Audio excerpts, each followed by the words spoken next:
Ozi na gara Jpac, Chief of Staff, or Jpac comedy, or yeah, Mr. Jpac. Mungo traditional Nwokedi ki na drag nke Igbo na Facebook. Gidi ka mmere gị.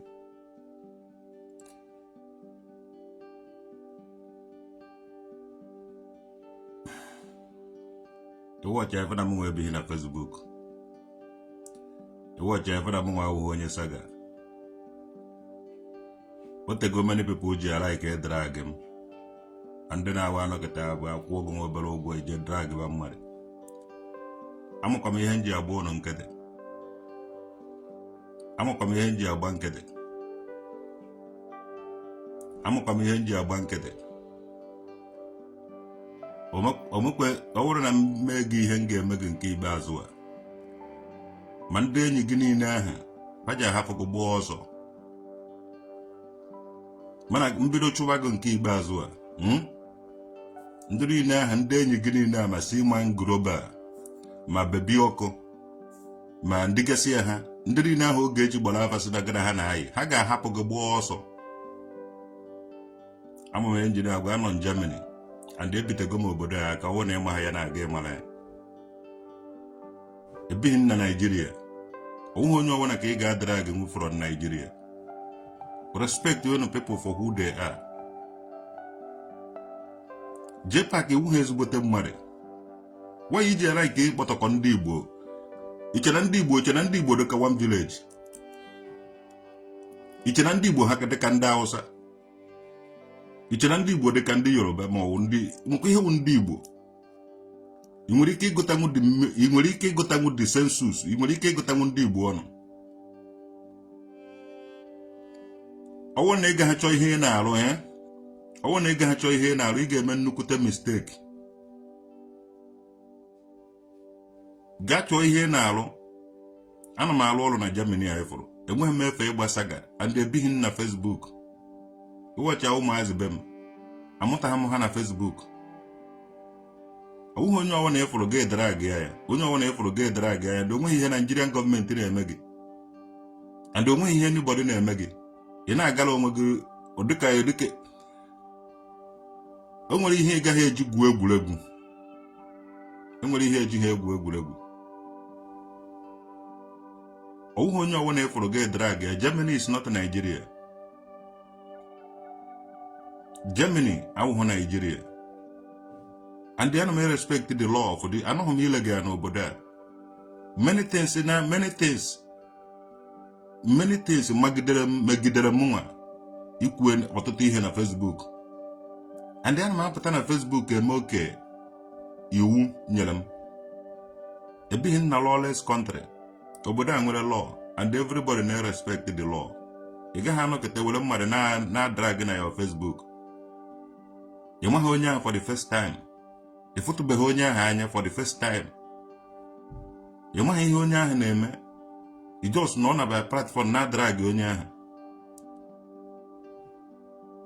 It have to stop. They have to stop. I want to declare your no Germany ga-emerikwe ndị Nigeria. As Germany na Nigeria no wog. Ha ga Nigeria Germany apia wo Nigeria under 2 minutes. Respect your go he no kete ineje acho onye ka ga okwu.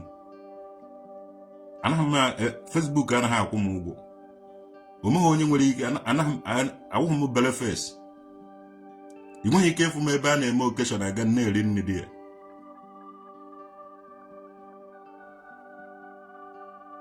Respect you onwe gị. N'ezi na-ezuzugharị na-agba oge echi saga. Ifele anaghị eme gị. Na ebuzikwere na ya platform because ị naghị ebu m na mma. Ihe na-achọwo n'isi emetụ ịmakwa ije my history. Ime onye nwe before. Ana m eme ibe unu na-eme. Mmadụ enweghị ike ịgbara awụrụ ya. Anụ ọwụna na-agba n'ụwa ya. Respect that name Nwokedi. anwazikwana anwa akpọ that name anywhere ma echefutara gị ụmụazị be Nwokedi type one Nwokedi na Facebook ma echefutara gị ụmụazị be Nwokedi respect you onwe gị mmadụ emegbu ọkụkọ asụ na egburu ọkụkọ respect yourself akpọsikwere m apa na your Facebook page eche igbo m afọ respect ya you do something you do ihe with me may with respect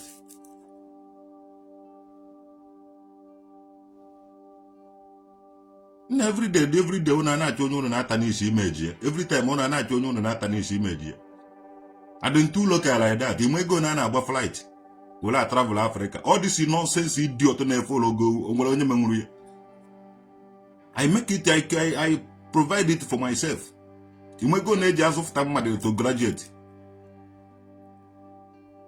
na respect you onwe go onwe onye na-agbara onwe ya mgbe na-adara gị m ga-agbara gị due process advocate ọwụ na ịmaghị gị mara DPA ekulo ewere ngị from Nigeria nwe ga ahụ ị na-awa ime people atụọrọ gị na platform gị jee kparịba traditional advocate igbuọ dị ego ejizire m agbasaga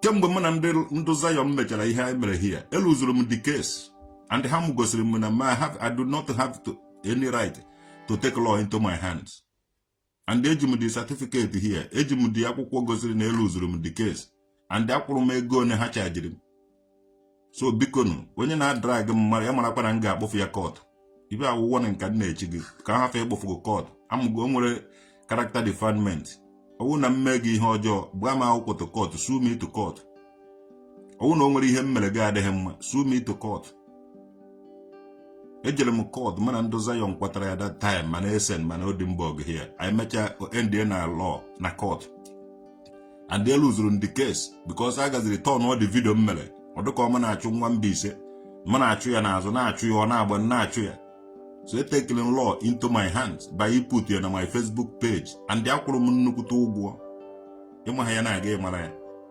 so biko ụnụ adragizikwere n'ụmụ chicken change saga ụnụ ekuma akpọrọ ụnụ law eme akpọkwala ụnụ eme akpụjekwe gị na court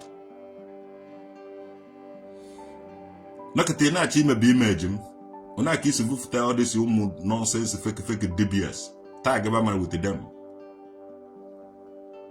chebere nke mmadụ dani chọba onye na-eme ihe a na ịchọ gị dikire respect agbaskwere m apa anywhere again anaghị m agbasaga enweghị m time na afọ any motherfucker ibe nwere time for my own family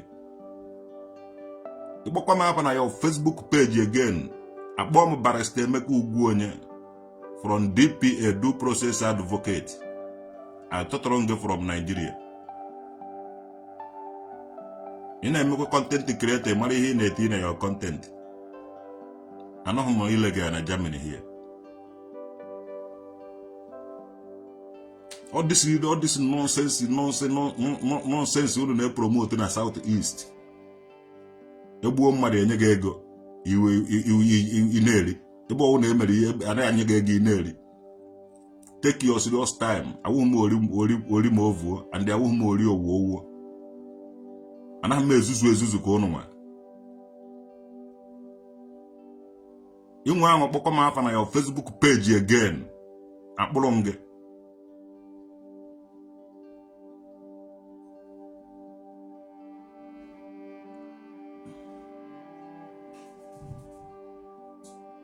Yes. You want to come up on your Facebook page again. Apolonge. You go and do one of your call. You go born with Botan of here. Abukolomando onye wo Chukuma solu do hafromondo bo kam pewasi ando bazo. Kam vlog jeno bo. Umu anu of here ndo bo. Anaketo ndo ba na ezuzu onye kwebeke esi onye kwebeke no ri no tara no na abo ndo bo. Una eji ha do onye mutara nkapu yazo pia ya onu.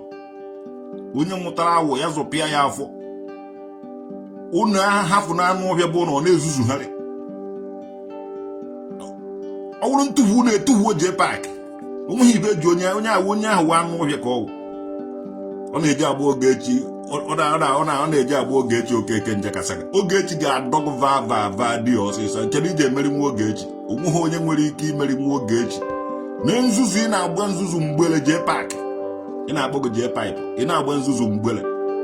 Ịgbara je ebe ndị ụka, ịgbara je ebe ndị omenala, ịgbara je ebe ga, ịgbara je ebe akwa mgbele agwọta nwuruhu gị ọgwụ, akwa ọkụkọ agwọ nwuruhu gị ọgwụ, ọwụrụ n'osisi, ọwụrụ na-akpakara dị ngwo ma osisi nọ na ndị ọkpọ ntu.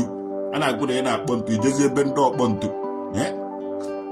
Osisi nọ na osisi elube nwa osisi aka ha aka ijere ebe bịa ka agbaje gị na ude akụrụ abụọ ka ịfụ nnukwute akpụ nọ n'ude akụrụ abụọ elu ebe ahụ ịṅụọ iyi ahụ.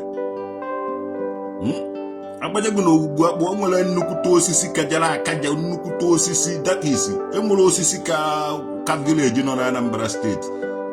Ịgbara jebe Imo steeti ị na-epụrụ ebe ọwụ na enyere ha nwaja ya ego irie, ebe ọwụ na enyere ha nwaja ya ego irie, ebe ọwụ na anwụchara gị nwaja ya ego irie, ma ego ọgwụ ma ego alụrụ ana ma ego enweghị ọdị ego ị naghị eri, ma ego ejikere na-apụ ụmụnne anyị inye irie, ma ego ezutere n'ohi irie, ego apịtara n'ihe ọpịpị asọrọ gazi eji esi nri irie.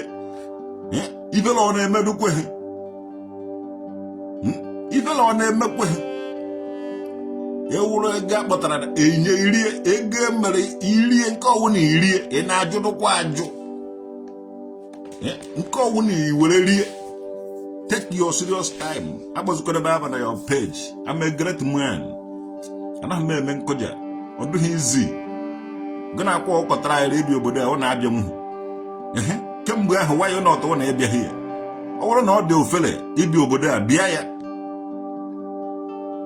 Ị na-eje etiri ndị ụmụ anụ ọbịa ndo na-amaghị enweghị ike ịkọwa ife mere were nwee ego. Anakọta onye na-ike ọrụ na-adụghị ike na-adụghị akpata ego na-azụ gịnị ka o mere were kpata ego? Ovunyuru 1 blọk simenti ka ovunyuru ofu akpa simenti. Kedu ọdị mbọ ọ gbara? Ịchọ agwago ndụ gbara mbọ kpatara ezigbote ego. Jeziko na-ekwuru ọbịa ọ ndị awụ ndị ogbenye mkpa akụ.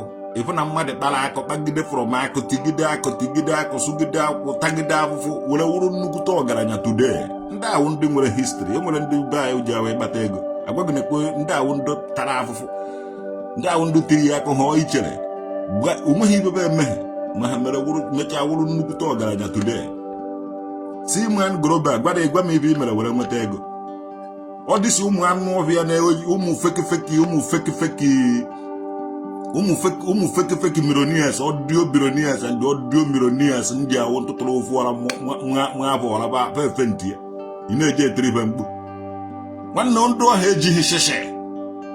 Adụ na-abịazikwara ebe enye mmadụ nsogbu na onye ọwụna wụ ọgaranya n'ụdị nke onye ọwụna nwere otu o si ya, onye ọwụna nwere aims and dreams and the line ọ na-agba na ya. Jpac drag gwa m ege na etito Congo adị nke m nwa onweghị onye m ejeghị esi were chụgo. Ọmụnwa the king of the saga.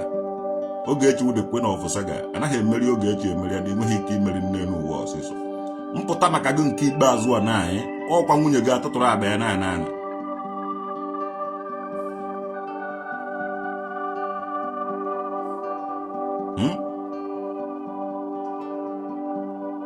akara ekwu na ọ na-akpọ ntu. Ojebe ndị ojebe na village ndị ọkpọ ntu. Ọkpọ ntu village.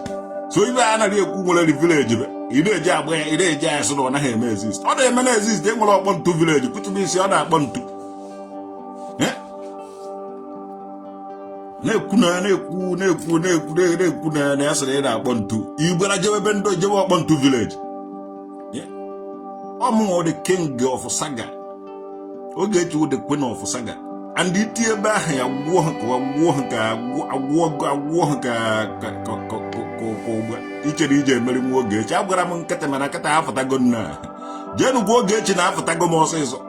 Onye ọwụ na nwoke tiri n'obe Ogechi Okeke Njeka na ọtụbọdụ atụtụrụ m ha ma kụjie ego ọba.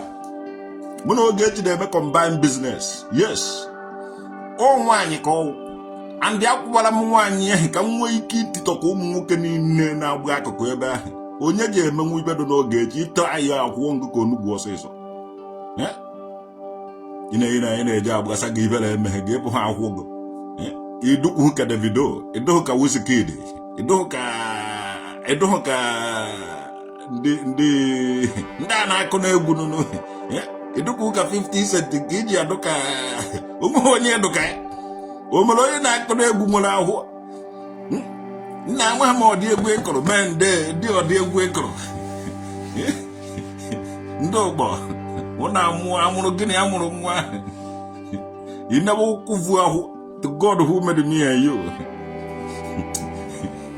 man and joy for that when I saga me again na apata go me again na follow my page na share this page when they go and sit down ina abua saga o me saga ina abua ịma ibe mere onye eze Jesus ndụ niile na eje uhu side ba ịma ibe mere be ejibuga alụ ọrụ ịma ibe akwa akwụkwọ mere ma akwa ngwere ịma ibe o mere wee lụọ ụlọ elu niile ahụ ọlụlụ ịma ibe ba na-eme and they know you that you know and you know that they know and they know that you know unu ma ibe all this ndị mmavuru a na-amavuru ja na ana Igbo ịnụ m anya o je eto na akwa bụrụ ụmụazị be anyị niile hụrụ ewu ọmụnwa traditional Nwokedi eje m na-ekpọ mmụọ ba je na-anụsụ ụlọ ọgụ n'orie na agwụ na nkwọ na eke ụtụtụ ehihie na anyasị ọ ga na-agbafe isi ụlọ ahụ ọntị ana Igbo je na-achụ unu erie n'ego ọhụtọhụ ego ọhụtọhụ ka unu na-eri ego ọhụtọhụ ego ọbara ego arụrụ ana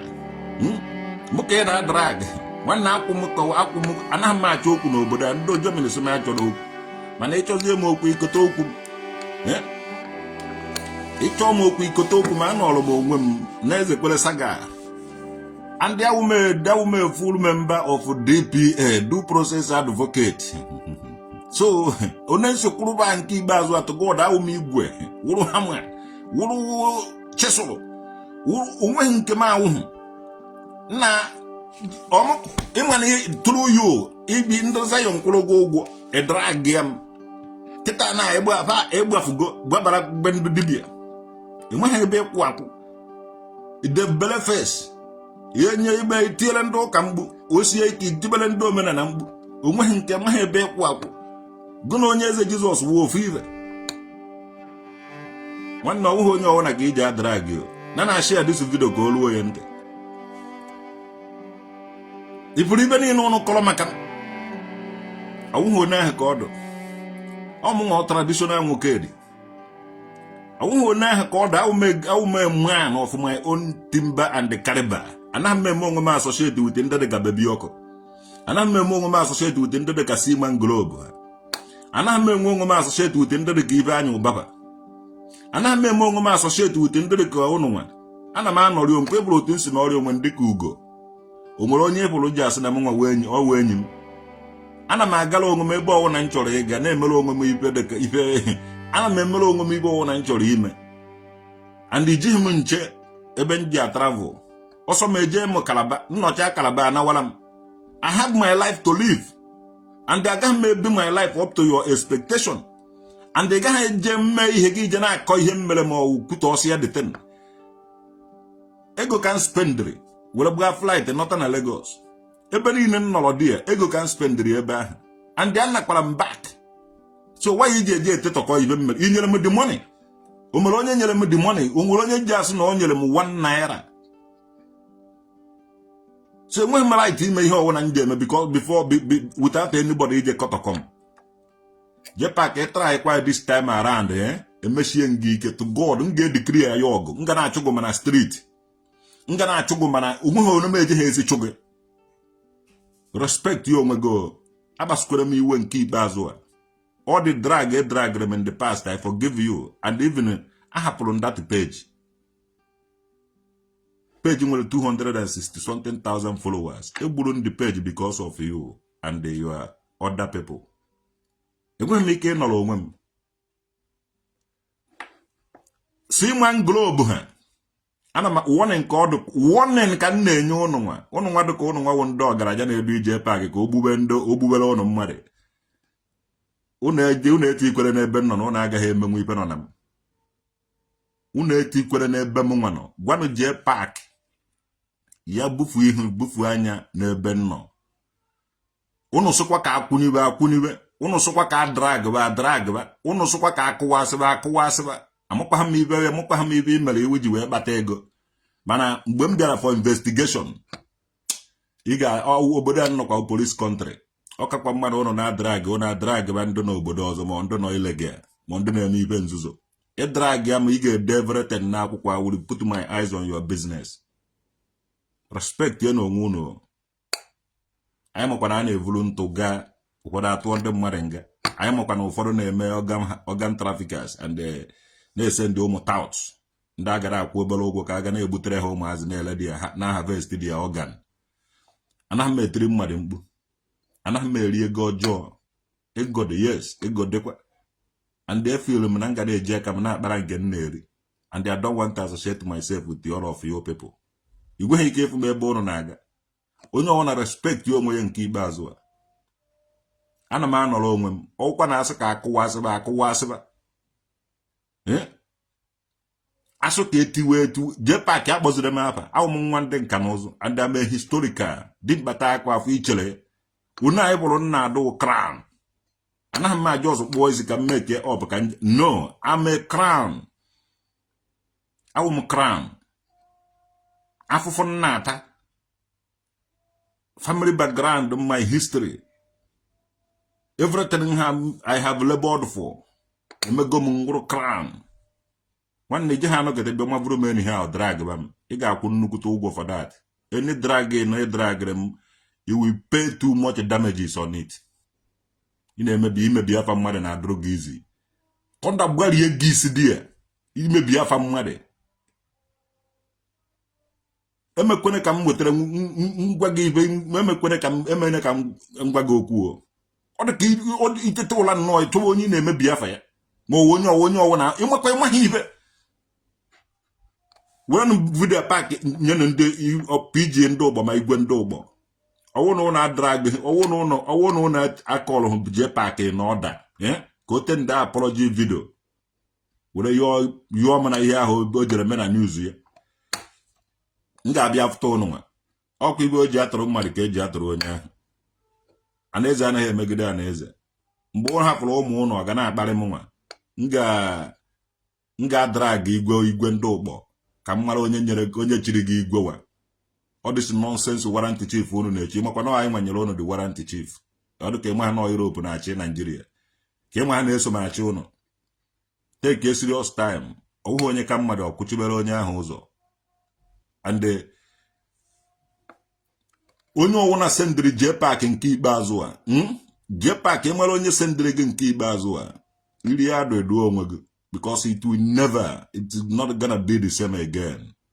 M ga-apịa gị ya this time ị mara na dike na ihu that is na ọ dị mkpa ka anwụ awụghị m ụmụazị ma ọ dịsi ụmụ touts niile gị na ha so drag cha ma ndị otu akwa ngwere ị chọrọ ipromote dibia ị na-epromote fake dibias and fake nonsense ọ dịsi fake things ị na-eme ị chọrọ ịtag ya n'ihe m na-eme nwanne a mere man olugo mgbe eji amakwa na odogwu ruo mgbe eji ama dike yes m ga na-agba ka m kwuenu all the days of my life agaghị m agba ka m gwuo and anaghị m eme enwere onye m na-etiri mkpu so anaghị m etiri anybody mkpu ka anybody kwụọ m ụgwọ 1 naira Jpac ka emenye gị advice go and find something doing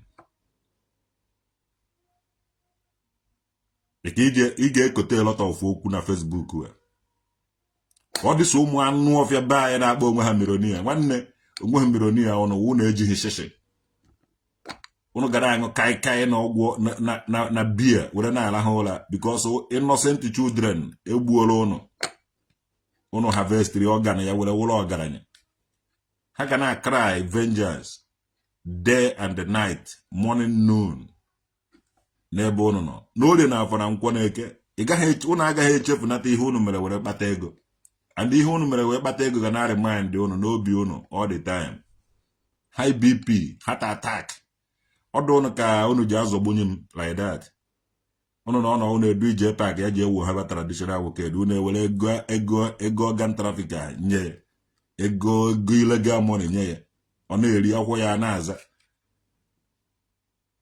ntutu isi ya na-akwọchasị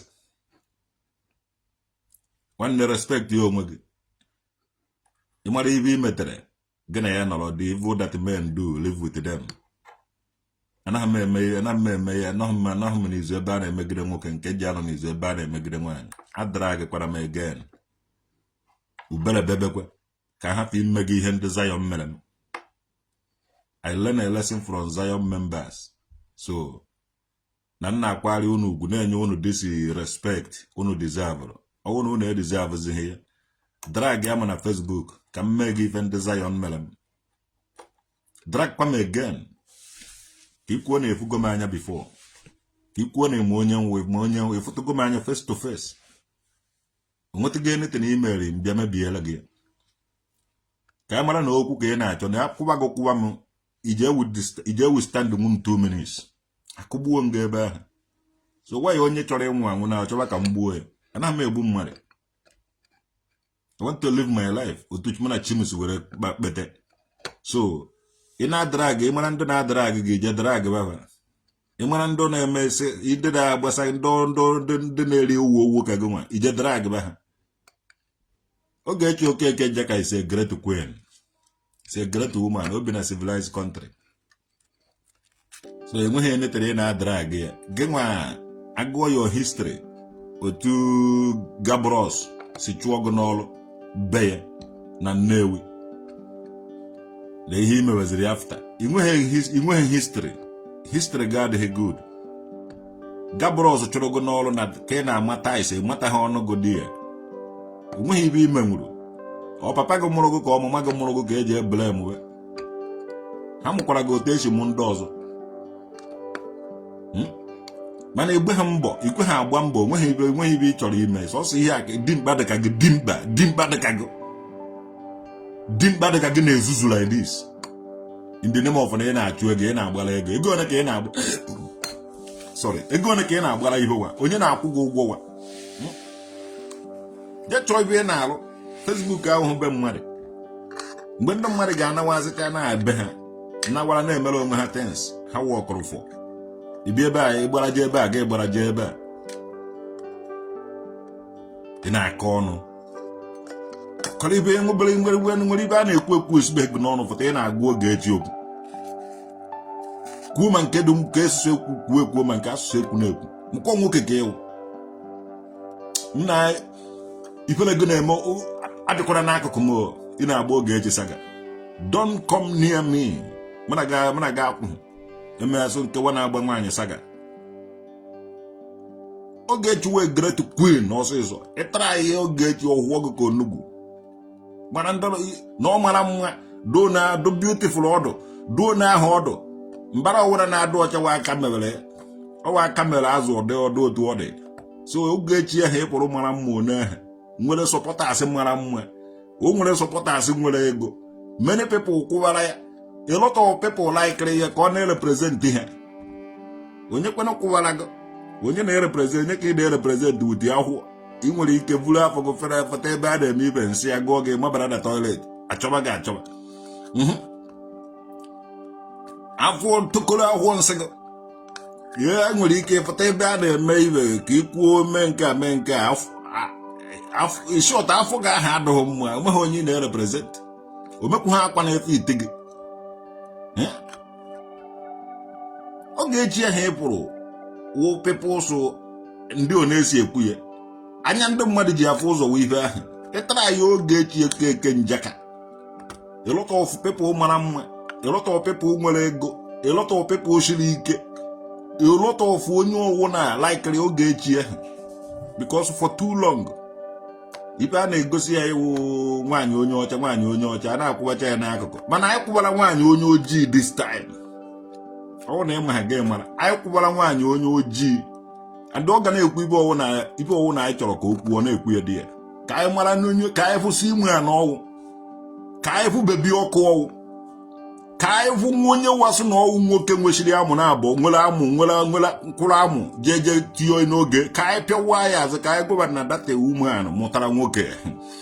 Yes, o menana ka anyị dị anyị kwụwara oge echi ya.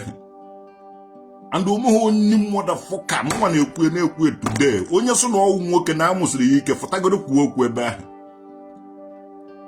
ka ịfụ na Nwokedi na anyị na-enwere German machine ụmụ anụ ọhịa unu na-apụta agba nwaanyị saga anyị kwụbara nwaanyị ahụ so gaa gwa ụmụ atụrụ ibe gị gaa gwa ndị a na-enye gị ego awufu gaa gwa ndị a na-enye ndị anụ ọhịa ahụ na-enye gị ego onye kwụrụ ọtọ asị drag ya onye kwụrụ ọtọ drag ya na ego be niile ji agwụ na nke a ndị gaghị emenwu oge echi eneten ma ndị lọya ma ndị ihe niile onwedịghịrị ikpe unu ga-emenwu ị na-adrag mmadụ oge echi wela ezivuru m ozi bifo ama na ozi ahụ ji eru ha aka ugbu a apụtago m na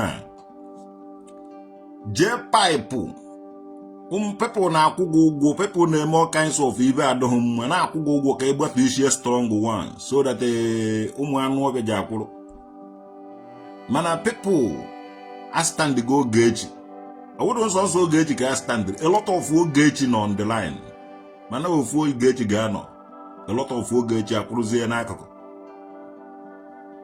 edikiri egomọgụ today ọgwụ ebibe jee kpọọ ma bebi ọkụ jee kpọọ ma si ime global kpọọ ndụ anụ ọhịa niile ahụ gọvanọ mkpọrọ bụ anụ ọhịa bikos ha nwa na-agbagharị gị aja n'ukwu na-enye gị ego ndị peji agwa ibe na-eme were make money yes ha ga-agwa anyị ibe ha na-eme were enwe ego ka anyị kelee ya ụmụ Igbo niile bikos ohi dị too much everyday a na-anwụdo ndị ochi kwara asawụ ndị Ebonyi steeti wada asawụ ndị Imo steeti ma ọ na-awụ ndị Ebonyi bi n'Imo steeti these people ga-agwa ife a na-eme were enweta ego ka anyị nwee ike create job to ụmụ Igbo youths kidnappers dị too much bụ ana ụmụnne anyị na-efu too much a na-ebekọrọ dia pass na-ele some people a na-ewere the money na ha ji ego nna onye ọbụla nwere ego na ala Igbo ji agwa ibe o mere were nweta ego ka anyị mara ebe ibe na-eme anyị si a na-enye gị ego jee drag ba people na social media jee drag ba people on their comfort zones nna anyị bịara emeda Germany agwa ngadatana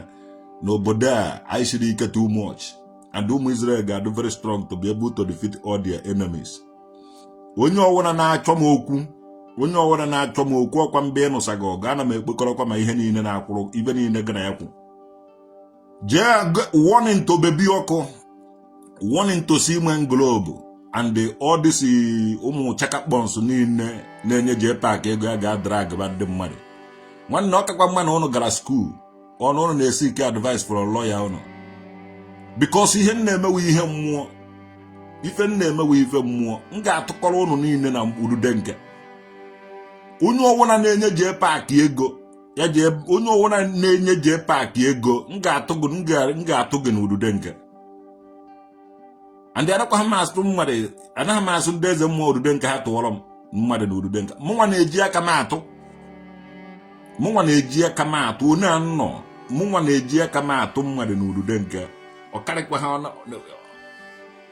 ya na nwunye ya nọkwa n'azụ dọrọ n'ihu ọkwa mmụọ na-eje obodo oyibo mmụọ na-afụ afụ na-abata atụọ ngụ na udude nke ọgụ ebido na-anụ ya na mmadụ ya na-anụ ya na mmụọ bikọs ọgụ eji ọfọ were anụ ọ mmụọ na mmadụ na-anụ ya ndị mmụọ na-eme nke ba na-eme na mmụọ mụnwa na-eme nke anyị na-ekwesịrị ime na mmadụ ana Igbo ga-adịrịrị mma ibe ọjọọ ga-akwụsị n'ala Igbo all these people na-awa na ọ na-eyi ụmụ akwa na-aṅacha na-acha vavava n'anya pụta na social media anyị ga-ejide ụnụ ka ụnụ gwa anyị ibe ụnụ na-eme were enwe ego kidnappers dị too much n'ala Igbo ụnụ a na-eme content all these people na-eje chana ma na họteelụ dị iche iche na-eje enwudoche na-eje enyecha information all these informants ụnụ a na-eyuzu Jpac ga-eyuzu onye gị too much ọwụ na ịgbata ha ego ị ga-eji achọ ibe ị na-eme a ga-akpara gị aka onye ọbụla nwanne efukwara again all this informant niile a eji anata foonu gị nyochaa foonu ahụ ka afụ nkata ị na-akpa wuti foonu gị ahụ gasị anyị abịaghị idozi ya n'Igbo anyị bi na civilized country and anyị need any apology all this ụmụ Igbo ndị nọ n'ụlọ na-eme eke ego yana ga-agwa anyị bụ unu na-eme were enweta ego ọwụ ha anọkọta a na-eji akọrọpt ndị mmadụ a na-eji egbuchasị ụmụ Igbo yes mụnwa na-asụ na a ga-etinye anya to ndị ọgaranya ndị akpọrọ onwepe ọgaranya onweghị ọgaranya ụnụ wuo onweghị nito na ọdịsị non historical na ọgaranya so onweghị ọgaranya ụnụ ma ibe ụnụ na-eme were enwe ego onweghị ike ọrụ dị ụnụ Una alu mutengu anything. If you have a Deutsche have a walk on them bagger, on them behandle enough. For her doya for back in year for any, for her doya for back in year for any. I for Kone to do even call car head on my weaver. If I have one head on watch Yandini Nepal na muchas na Igbo. O kwa those degema, ndo that doko chalafo, nda degefu chalafo, degemas. All this degemas na muchas because the degemas might have Hana ha last. All this ndo degema if I had doko chalafo, vuru chalafo, if afa do noble, degemas. Hanga wundo na muchas no because what hanga might have degefu be diafo.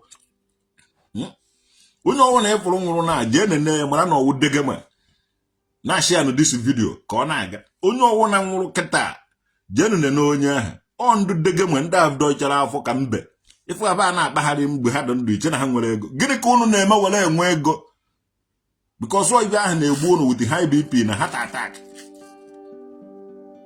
unu eje ha eje gbaba mbọ ọwụrụ afịa unu a na-ekpọ Binance Selim mebe na ya mana unu egbuzine mmadụ unu ejezi na-asụ ndị ụmụazị jee gbawutere ụnụ ndị mmadụ unu eduzine ndị ike ha jede emere ụnụ ife ji n'aka ụnụ na-eme ife na ọ ga-ehepụ ụnụ leduzuo degema ụnụ niile ahụ ndị meele m ndị na-alụrụ m ọrụ ndị na-alụ gịnị ka a na-alụrụ gị gịnị ka a na-alụrụ ụnụ gịnị ka a na-alụrụ ụnụ ndị na-alụrụ gị ọrụ gịnị ka gịnị wụ ọrụ gị ahụ unu na-edu ndị mmadụ ara ejere anwụta ndị mmadụ na-ebe ha mkpirisi unu a na-ele dị ya pass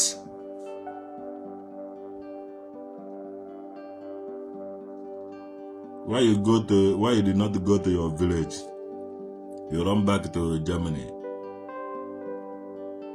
yes amụgụkwenu m amụ na amụgo m amụ and in Africa do 50 how many countries 55 countries Ejebedom almost 20, so I still want to go more. I want to travel many places. Ndị nọ n'ụlọ nọrọkwana n'ụlọ ka ndị na-eje njem nwee ike ị na-eme njem akwụkwana m prọfesọ ọ bụ na ngụta somewhere na history chọọ ka nje ebe ahụ ọ mee jene the place njụkwana aga ajụ nwa ya iji aza fekineme na-aza mkpakara ga-amụ ọzọ mama gị vụrụgo n'ahụ ọmụ ite naanị ọmụchara gụba aga mkpakara ga-amụ ọzọ ka ịma na ọnụ nwawo ndị na-egbuchasị ụnụ nwawo ndị na-ekiri na-abụ ndị mmadụ n'ala Igbo na-ebe ha gụ ogwu ụnụ nwawo ndị virus batara n'ala Igbo na-eme ibe ọjọọ dị iche iche n'ala Igbo na-aza fake names na-aza fake names charity begins at home anọtago m unu ahụ too much kịta da achọrọ m travel like Marco Polo like Jpac. I want to exploit the world na-agbagharị n'ụwa na lụọ egolote ejeme ebe ahụ lụọ egolote ejeme aka nchọrọ ije sef Benin Republic many places nchọrọ ije gasị many historical places ngụtara na my ihe nchọrọ ịga ụnụ na monitor my activities ụnụ kara ibido n'oge na I travel go too much and the travel ahụ will go part of me ngologolo ejekwa m ụnụ mana ọ bụrụ na ọsọsọ ụnụ ka ejere eje aga na-agakwa another places so onweghị onye m na-agbara ọsọ onwekwara onye na-achụ m and ụnụ watch ejighị m by this time ana ụnụ mgbe m ji anọtakarị ụnụ mgbe eji agba udude nke so unu aga na-ege na anụ ọhịa ụgbọ ntị anaghị m anọta ụnọ mgbe ndị ụka ji agba Krismas anaghị m anọta ụnọ Novemba mgbe eji anọta ụnọ wu mgbe eji agba udude nke watch all the time efuru m n'ụnọ kedu mgbe ọ mgbe eji agba udude nke anaghị m anọta Krismas period kemgbe m ji wụrụ traditional Nwokedi kemgbe m ji chizuo so nnọtara wụ ejere m fụ my family ụmụ m ka m jere fụ and efuru na egara nye ha the time all new things anọta ha for festival and anọtakwana ha m ka m nọta ka njebe east ma ọ nọta ka njebe another place achọrọ m ịnọ with my family and I did it Oya na-ewe unu iwe.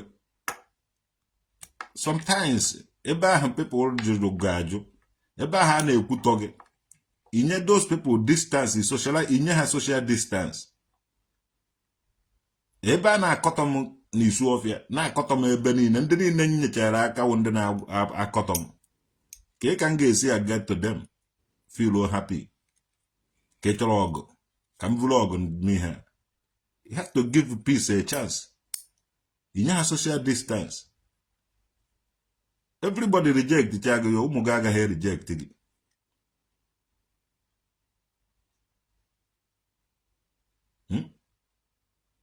Ọwụ na njere Gambia, onweghị ibe eje ha akọ. Ebe ọwụ na njere, Jpac m ga-eme gị ihe like ha. Ebe ọgụ nwa ka a na-edu monitor traditional Nwokedi activities. Isefu ha aka n'ebe nnọ. Ọwụ na ise ha aka n'ebe nnọ. Ana m agwa gị ya na-agbasi gị ike. Si aka n'ebe nnọ na enweghị onye nwụ before. Ihe ị na-eme na-egosi na o nwere ndudu iri gị special. Go and attack this man. Go and attack this man. And that ekwensu anọ n'ime gị ga-atụ ya nga. Jpac ana m awụ ọnụ gị nke ikpeazụ a. Allow me to be where I am without notice. Ajazine, maybe that is the real meaning of a social distance. How mokwana? Enyere m people social distance. Ịbata n'ụlọ. Ana-akọtọ maka gị, na-ekwu nke a, na-ekwu nke a. Many people are forged go news. Teacher ya n'isi traditional Nwokedi. Inu ife a na-ekwu maka gị behind you. Ị gaghị atụfukwala a lot of people ọnụ. Yes. Onwebeghị ibe ekwubeghị. Ife niile a kwuru maka maasị ka ọwụ. Mụnwa were nwayọọ mee gịnị? Nye ha social distance. Distance you onwe from those people. Ejighị m ike eme ihe. Anakwana eme n'ike. Godwin Smith. Ejighị m ike eme ya. But these people onye atraizin m ha na ọrịa onwe ha. I have my life to live. As long as I'm a living, I got to work to do. Social distance. Distance yourself from everybody. Na anaghị enye gị joy. Na anaghị enye gị peace. Inye distance onwe gị from them. Ha kwube ọnụ ga na-ekwu ihe masịrị ha. Mana onye kwuo nke ọ ga-ekwu nwere ọdịa Jpac bụ ya pụta na social media. M ga-enwe obi ekpedra ịgbajego court. Because ebe ndụ Zion ebuka obi ha. Kpọrọ m jewara court. Merie m na court. Mana adụm happy na ebuka obi kpọrọ m na ndụ Zion kpọrọ m jewara court. Merie m na court. Gama ihe njedo happy. Iwe njedo happy wụ na ha na-emerivu ndị nna nna ya with Holy Ghost fire. Ị na-ene anya ọkụ agbụ agha. So, nchọkwa ga-ewere Holy Ghost fire merie m nna nwoke Holy Ghost fire ha ji meri m. Polisi ka ha ji meri m. Ya na lawyer. So, nwa aṅụrị that side. Because afụtara m ụdị dịka si afụta. Ka agbaa m Holy Ghost fire ka agbara na m oji ada. Na echekwuru m mana unu uke ha. Echekwuru m midi ha one ka agbaa m Holy Ghost fire ka agbara na m oji ada. Onweghị onye gbamụrụ Holy Ghost fire. Ihe ọzọ nnụkwara wụ a confront one face to face. So na eji anụzi na court. Before you know it, I jebe court. Fakpewuru. Ifugo ya na. Hakpewuru. So, emeriri ọmụnwa wụ traditional Nwokedi. Ife aha ndị ụka ndị Nollywood actor na mere Holy Ghost fire emerie mmụọ bai. Mmụọ ahụ pụtazie nọrọ n'ime traditional Nwokedi nazie confront ha face to face. Nna abịa na anụgbu am Holy Ghost fire ka nda. Umeghị onye gbatanwuru m with Holy Ghost fire. Sọzi ya mere wee jere kpọrọ m police. I win through court. Win over through mgbọrọgwụ na mkpa akwụkwọ through natural power. So, kemgbe ahụ nọziela onwe m because ọgụ ebugo. Onwe nkịta ebuka obi eje nkịta afụta sịkụ na ọ na-agba Holy Ghost fire na ọ na-agba Holy Ghost fire. No. Police ka o ji akpọrọ go with legal teams. emerie onwe onye ụka ji asị gị ma o duhe eje omebe a pastọ ji atara sị gị na o nwere ike nnukwu asị echuzuo ndị the time and the venue ọ mụ nwa chọrọ ka a gbaa ndị Holy Ghost fire ka ndị ọzọ were esi na ya mụrụ ibe so ọ naghị eme exist ọ naghị eme exist ọ mụ nwa defeatri ha nwa original defeat ha nwa defeat ya na court ever since then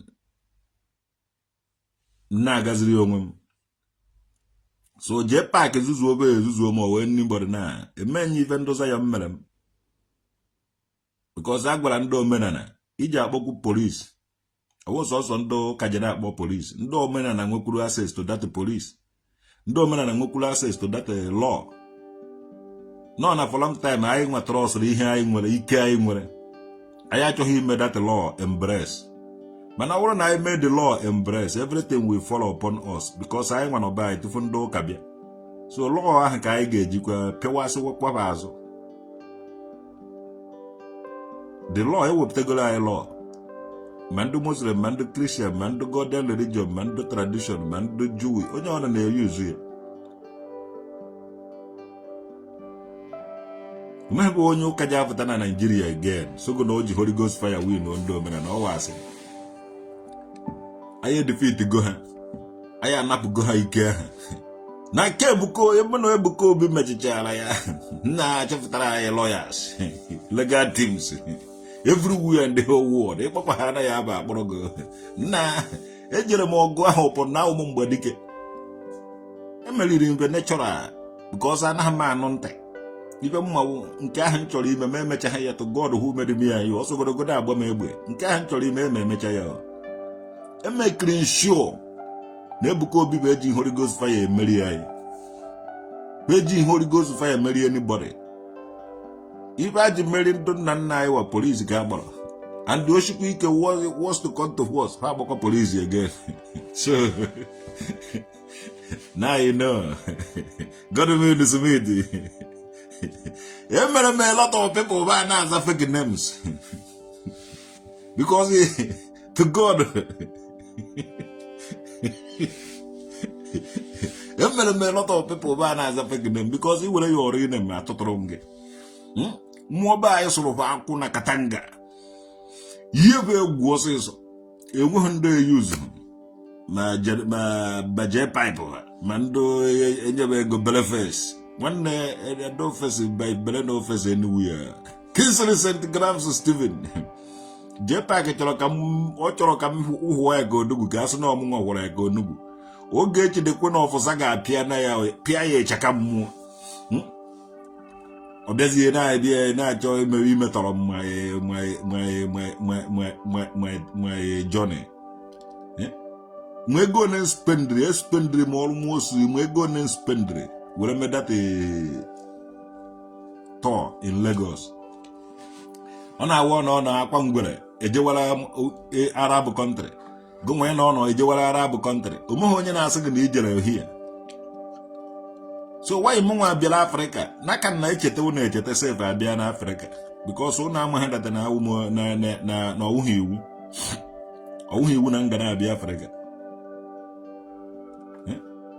St. Anthony Kizito Chukwuebuka ọwụghị iwu na nje na-abịazi Afrịka anọtego m ebitego m obodo ya aka obodo ya dịkwa peaceful calm anọtego m aka na obodo ya na-emezi ka ndị obodo ya so hapụrụ m mana ejiwe n'ụgbọ ụnụ kazụ isi jem ọwụghị isi itizi ọwụghị izi amaghị m ọdị oyibo ụnụ na nna azụ British mekwere na ụnụ ya British emeka ụnụ ihe ọ ya mere iji na-aza mkpakara ga-amụ ọzọ ezigbo aba gị na-aza ihu onye ka ogiri ohuru n'ofe British mere ụnụ ihe ọ bụrụ na ọya ugbo na elu ya na-asụ ka ị kara ahụ mụta to God ị na-ede n'Igbo na ịmụtakwughị oyi ịmụtaghị Igbo nke iji amụta oyiwe ị na-ede mkpakara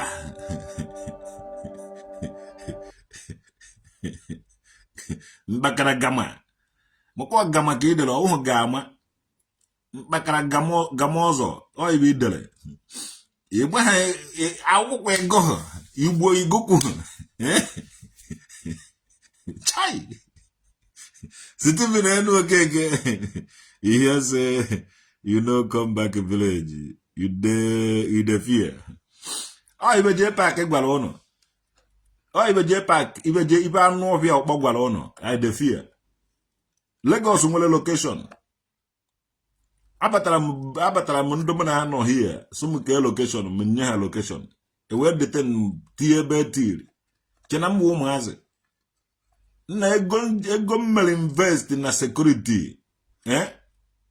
Eji elu duplex na village ono. Ka ngwazi ego. Owuru na o nwere mmadụ nọketere zuzuo kwa owuru na anybody nwere anwa zuzuo na Lagos ahụ ọ kara ịbụ ha powerful traditional Nwokedi because helicopter ndị Germany ga-adarịrị n'elu na ọ ga-atụrịrị na location ma tụọ ụdọ were gbedata kpụọ ihe niile n'ebe ahụ naanị onwe onye ọwụna ka unu ga na-achụ onwe onye ọwụna ka unu ga-achụ na-achụ okwu ana m agwa unu ihe a na-agwasị ya unu ike because empty drone na-eme loud noise nkịta na-agba ụjọ anaghị ata onye ọwụna ka unu ga-try like that ngwa were godo your real name ka anyị mee ya ka anyị gbaa nwa obere game were na ezigbote abụ unu wute ezigbote adreesị unu na challenge traditional Nwokedi ka nne eri unu ka nne eri unu and ndị ọgaranya ahụ ma ọwụ ndị ike unu ahụ ga-anọ ma na-eri unu and onwe ibe ha ga-eme maka onye mee onye kwuo okwu erikwuo onye gịnị ka unu ji eyuzu fake names were challenge onye na-agara onwe ịhụkwara m ka na-aga n'airport ụnọ uti chief mkpụrụ okpu m anya ụwa niile na-afụ m ka onye so na o nwere nke o ji ya kwuo ya weta ya ka ha ibe eji ama dike ibe eji agba odegwu si mangrove awụghị odegwu bebi ọkụ awụghị odegwu ndị niile a na-azụ odegwu na Facebook awụghị odegwu ka ha wụ they want to be noticed. Yes, odegwu anaghị ekwu na ọwụ odegwu na ọ gabe ndị mmadụ ya mara na o nwere onye gabere nụ ọ naghị ama na ọwụ odegwu sef. Yes, come na nka if you are strong man. Ị na-ewetara ndị na nke ahụ ọjọọ gwa m ezigbo aba gị na ụna anyị nọ na gwa m ezigbo taa ma onwe gị identify ka m were gị na ụna anyị nọ na ewere gị na nke ahụ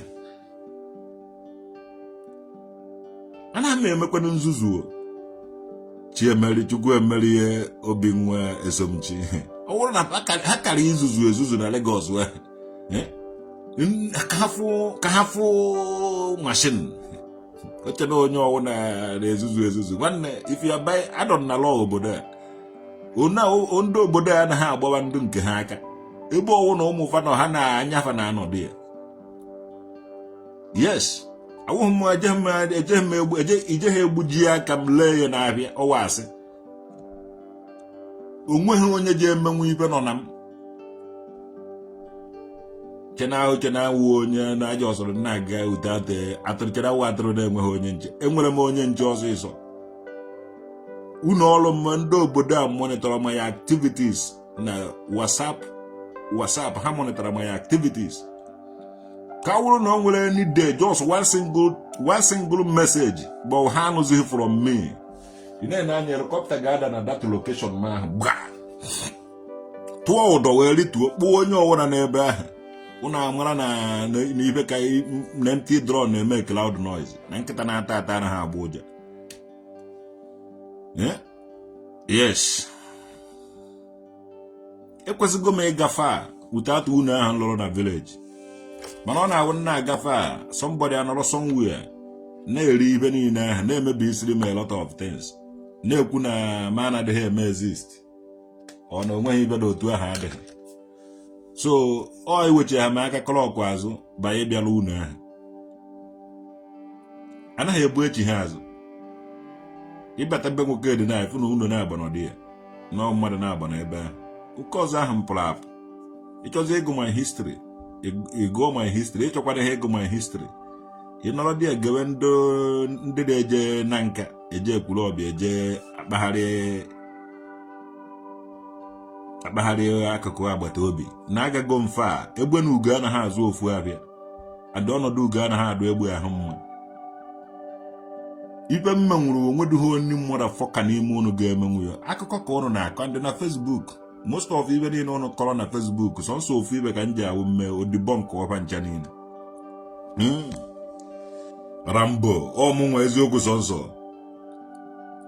pụwa n'obi powder these people no get ba na-eji achọ moto na-agbara onwe ebe achọ ka ha dawi na moto a ka moto gbuo ebe ka asị na moto ahụ gbuo na mmadụ dị moto anaghị egbu mmadụ dị moto na-agara onwe owu na mmadụ ejeghị daka ịbara na moto ahụ agaghị egbu anybody awụghị m mgbara taa ndị awụghị m anụ a na-ata enihe ahụ obodo ọwụ na nna-eji ana m eje obodo ahụ pịawa mmadụ ya zụ ọsịsọ abịala na Naijiria ọkwa mụ na ndoza ya mpịara ya nụrụ ọgụ mee ibe niile anyị mere ọkwa na Lagos ka ba nọ na-agọ ọkwa ha nọ dị ya fụ m nje fela shrine ụna anaghị abịa kpọrọ m fada ha achọrọ m bịa ụna anaghị achọrọ m bịa ọkwa ụnụ na ebe ahụ ntụọ jee na fela shrine ụnụ kara ịdị ebe ahụ ka ụnụ hụ ma ndụ nwụrụ anwụ ma ndụ dị ndụ to God who made me and you ejere na nke sentifela to God who made me and you na-ahụkwa ya senkuti ị na-abụkwa ihe a edere ya sentifela kuti to God who made me and you ejere m eji m sentifela kuti were nọta Germany ịbụrụ ihe ahụ sentikuti eji nye nọta so mụ na these people anọ na the same level emechagolo mbụ ibe m chọrọ imere ha were nwayọọ na-ebiri onwe m my life awụ m papa ụmụazị mgbe ndị ụka na-akụta isi udo niile nọ n'ala Igbo were mee ibe niile abandon were jebe for that mission ejechara nya nọta ma meetikwa ụmụazị so kedu ibe ọzọ m ga-emere ndị Igbo bebi ọkụ omenwuru ya si ime ngorobu omenwuru ya o nwere ụmụ anụ ọhịa niile a na-ese ndị Jpac anụ well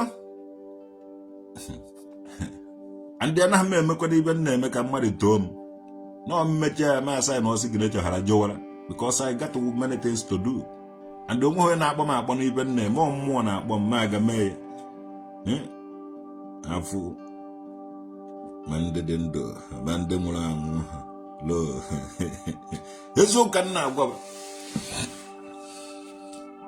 dịka na anụ ọhịa na-akpọ Jpac ibele anaghị eme nwoke ahụ ọ bịara onwebeghị ọ dịka fekete nso promote beghị n'ala Igbo everything wu fake ọ ga-epromote everything fake na-ebi fake life nonsense life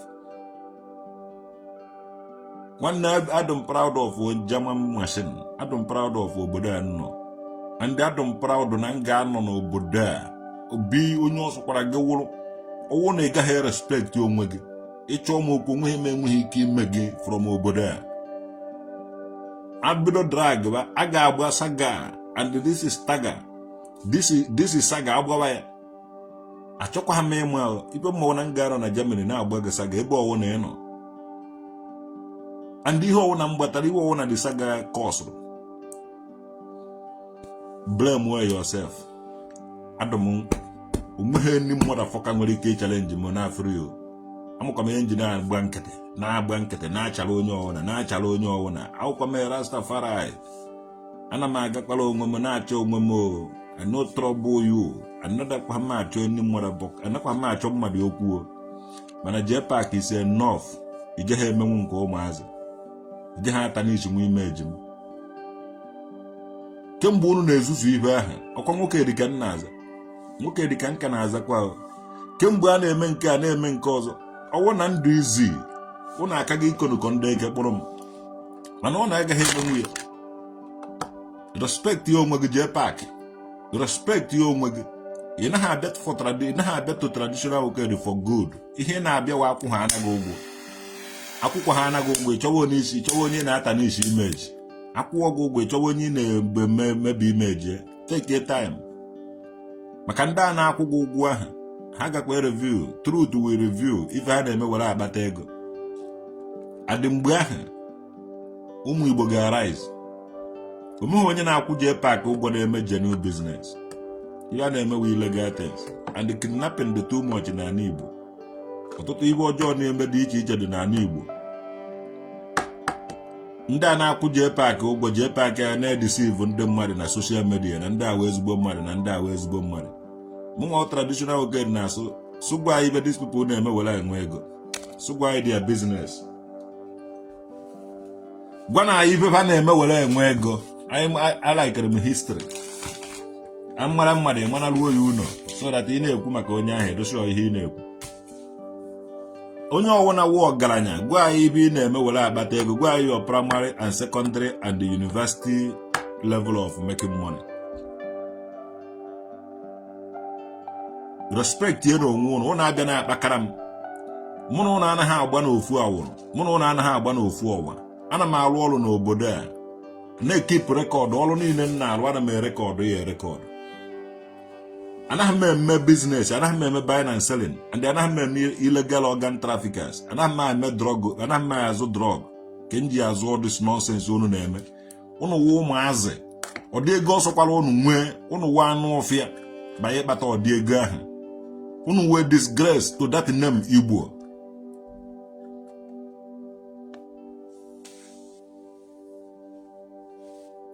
Unu will disgrace to ndị Igbo, that name Igbo. Jpac, you have Jpac Saga King. All this thing in name, all this your nonsense thing in name, onye me drag, you have all my voice note.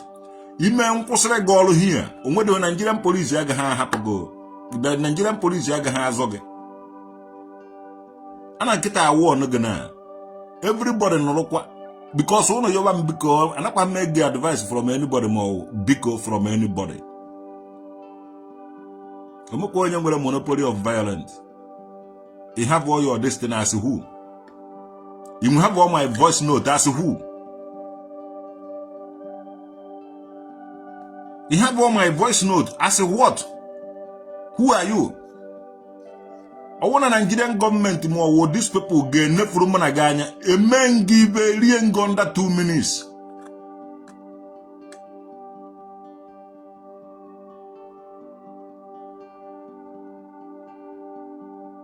You will all my voice note. Well, all my voice note anywhere. And I get anybody. Only on Facebook. Monitor was the end of Jpac. But so no got Bokama half again. We're trying to make Boku Makam. Can deal with you. So that the doors are Gamuriva. You will all my voice note. As who? As who? As what? Mmadụ na-ekwu okwu ị na-erekọdụ the voice note. Well, m ga-akụziri gị nwa obere ihe. Ọ dị ka dị saga ọnụ na-agba na Facebook. Onye ọbụla ọnụ fọrọ ga drag ya. Any day mention kwa my name na any of your platform, I will sue you to court. Ka kwuo m ụgwọ damages ihe dị na damage goro for long time.